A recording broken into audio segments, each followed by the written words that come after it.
All right, sixth grade math. Now that you have your fraction operations booklet done up and cut out and put together, or if you're waiting to put it together in class for my stapler, we're going to start taking notes on the first tab. So the first tab is called Fraction Concepts. So we're going to open up to that. And we're just going to be reviewing some of the basics of fractions before we start doing things with fractions, which are our other tabs in this booklet. So fractions, as a definition, are a number that is not a whole number. So what you know about fractions already, it's usually in between, well, it's always in between two whole numbers. There's a whole number and a part, sometimes just a part of a whole number if it's less than one. Could be negative, could be positive, but in general, there are numbers that are not whole.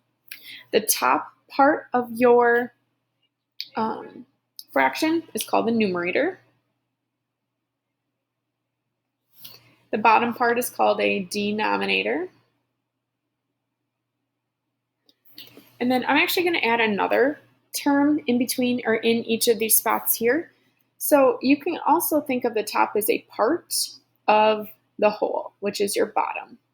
The whole is your number that you're working out of, and then the top would be how many parts of that whole number you're working out of that are available or that you have. So you can think of it as the numerator, the denominator, which are its technical terms, but then concept-wise, it's parts to whole or parts of a whole. Okay, and then this line will in general mean divide. So it's saying this number is out of this divided by this. Okay, now equivalent fractions. These, if you know the word equivalent, you know that means the same. So they are two equal fractions, but they don't have the same, well, they may have the same, but they don't have the same numbers involved. They are found by multiplying or dividing.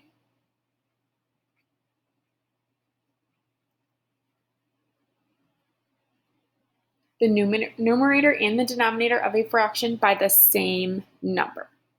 Okay, so let's say we take 1/2. We want to find the equivalent fraction to that. Let's multiply each one of these by 5. In order to find the equivalent fraction, we multiply the top by 5 and multiply the bottom by 5, and we end up getting 5/10. 5/10 and 1/2 are equivalent to each other because in their simplest form, they're both equal to 1/2. Okay?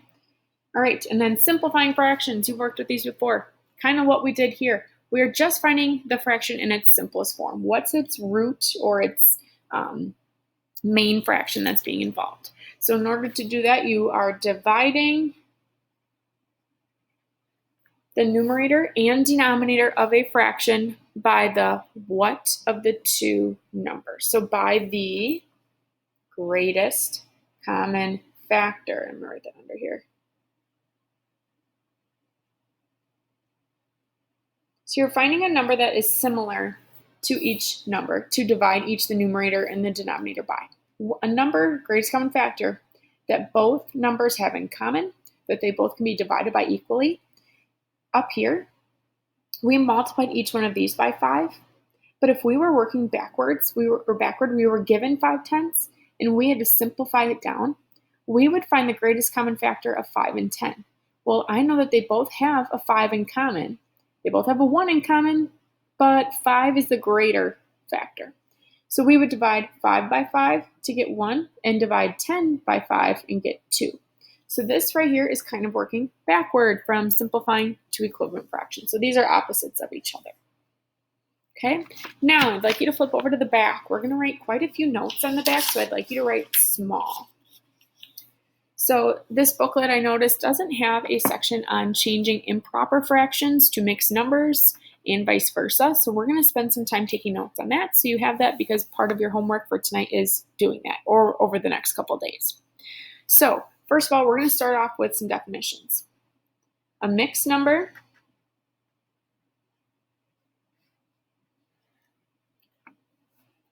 is a whole number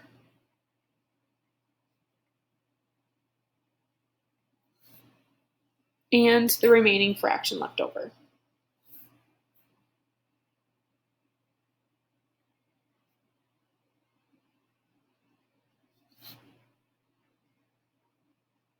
So that has a big number and a fraction. So you've probably seen quite a few of these before. An example that would be 2 1/3. You have your whole number and you have your leftover fraction next to it. So it's halfway in between two whole numbers. Now we have improper fraction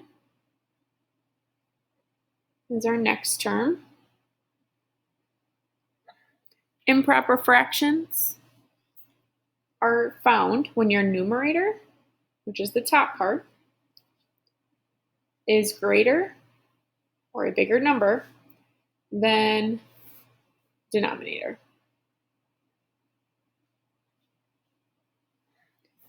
And then you have an example would be 4/3.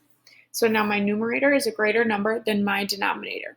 So eventually what I could do is change this to be a mixed number because you may see these numbers as improper fractions often, but its best answer or its best way to write it down or to have it be written is in a mixed number. These answers are right, and you'll hear me say this a lot. It's a good answer, but it's not the best answer. Best answers here, okay answers here. Okay, now let's take some notes on changing improper to mixed.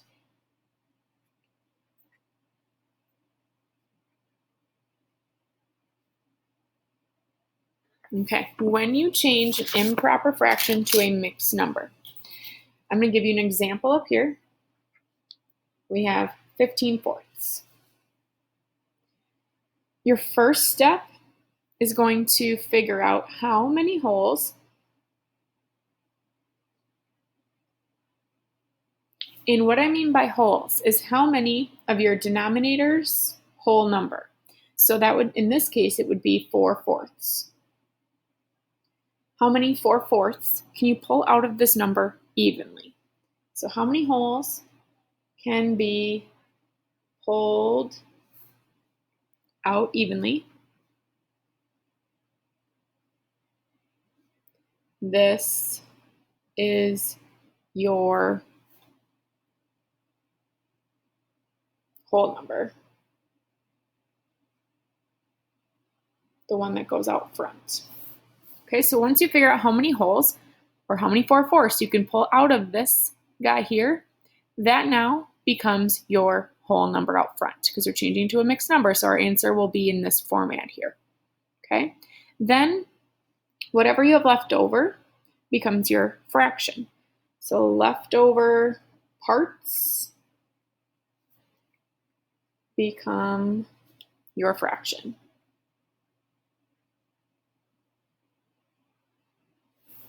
Okay, so let's do this example and I'll write it down here. So 15/4. I know that when thinking about my multiples of 4, I will count it by 4, 4, 8, 12, 16.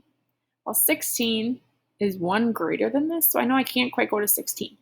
So that means I can pull out 3 4/4 as a whole, okay? So I'm going to do 3 4/4 can be pulled. And 3 4/4 is equal to 12/4. So then I will do 15/4. I'll rewrite it down here. 15/4 minus 12/4. Okay, now my 12/4, because I can pull 3 of them out, becomes my whole number out front. And what I have left over is 3/4. So that means 3 3/4 would be my answer.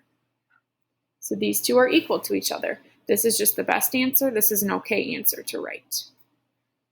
Okay, go ahead and pause this video if you need to catch up on the notes. Otherwise, I'm going to move on to mixed fractions, changing them into improper fractions.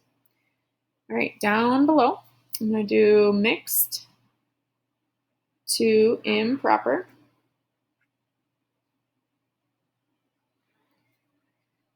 And my example is going to be 2 1/6. So again, my mixed number, we have our whole number in our leftover fractions as part of one big answer.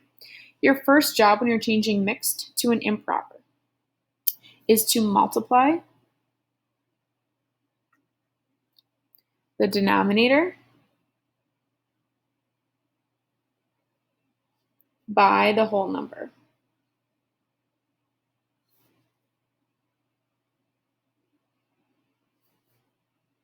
Okay, I would then do 6 times 2.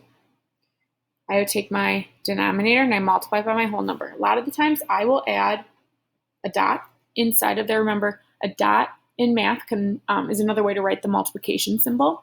So I multiply these two together, which would be 12. Then my next step is to add numerator to this total.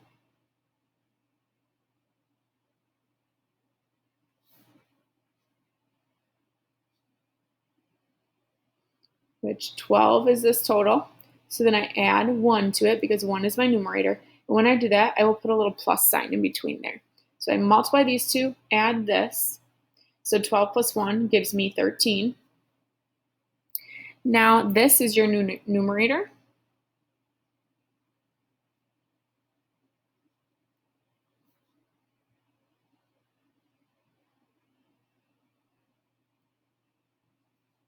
And then your denominator stays the same as it was in the original problem. Okay, so now I'm going to rewrite the problem down here. We have 2 and 1, 6. I multiply these two together, add these two. 6 times 2 is 12, plus 1 is 13. So I keep that there, or I put that as my new numerator, and then my denominator stays the same as it was originally. 13/6 is what I get. Okay, go ahead and pause this if you need to in order to finish up the notes. Otherwise, your homework for tonight is going to be this sheet here. So it's called Multiple Representations of Fractions. You are going to be using the rectangle to show me what you know about fractions. So this problem, you're going to use a rectangle to make a fraction that represents 5/6. Use a circle to make a fraction that represents 1/4. So you probably want to divide these up into parts and shade in what you do have. This next one, Nicholas was asked to represent the fraction 1/3. What did Nicholas do wrong?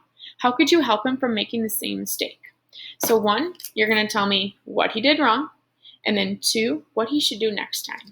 If you want to redo the problem for him to show him what he should do next time and do that over here in this drawing, you are more than welcome to. And then at the bottom, you're going to place each value on the number line provided. Include other markings to indicate why you chose the location that you did. So you'll notice that each one of these number lines here has some whole numbers on it. Most of them are from 0 to 1. And you're going to place this fraction on this line where it fits, where it should go, in between 0 and 1, 0 and 1, 0 and 1, and then 0, 1, and 2. So think about where this would go in there. Put a little line, and then you may want to divide each of these sections up in between your whole numbers into the parts that you are working with. Okay, this is all your homework for tonight. We will touch base on the next couple pages tomorrow.